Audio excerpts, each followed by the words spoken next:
Les joueuses de tennis de table, la Brésilienne Bruna Alexandre et l'Australienne Melissa Tappé, s'apprêtent à prendre part aux Jeux paralympiques qui se dérouleront du 28 août au 8 septembre, après avoir récemment été présentes aux Jeux olympiques de Paris.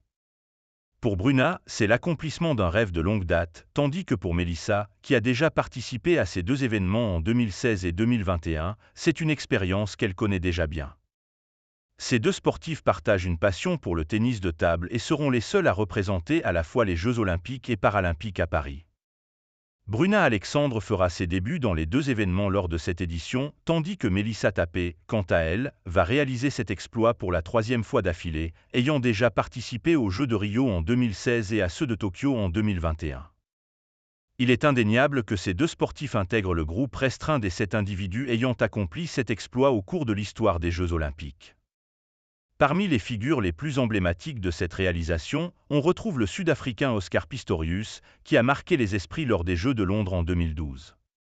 Depuis plusieurs années, je m'efforce de décrocher ma place aux Jeux olympiques. J'étais consciente que la compétition serait rude, surtout au Brésil. Cependant, j'ai réussi à atteindre cet objectif. Aujourd'hui, je suis ici, réalisant un rêve qui me tient à cœur, a déclaré Bruna Alexandre, 29 ans, à l'AFP début août, après avoir consacré 22 ans à la pratique du tennis de table.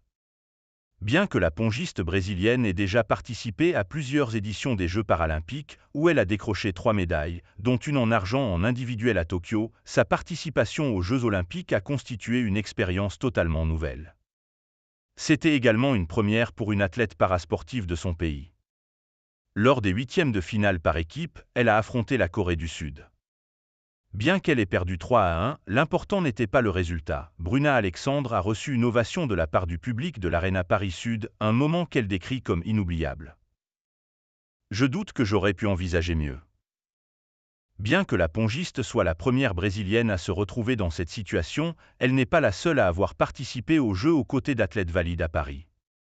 À l'âge de 34 ans, Melissa Tappé s'apprête également à vivre cette expérience pour la troisième fois.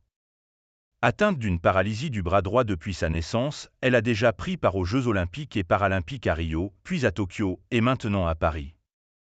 Lors du tournoi individuel, la joueuse de tennis de table australienne a été battue par la Coréenne Chae Yubin. Cependant, atteindre le niveau des Jeux olympiques représentait déjà un accomplissement majeur pour cette athlète. Je ne pense pas avoir pu espérer davantage, a affirmé Melissa Tappé lors de la conférence de presse qui a suivi sa défaite. Gagner aurait été agréable, mais je n'avais jamais réussi à remporter un set à ce niveau. J'en ai réussi 2 et j'ai presque gagné le match. Pour moi, c'est vraiment un rêve devenu réalité.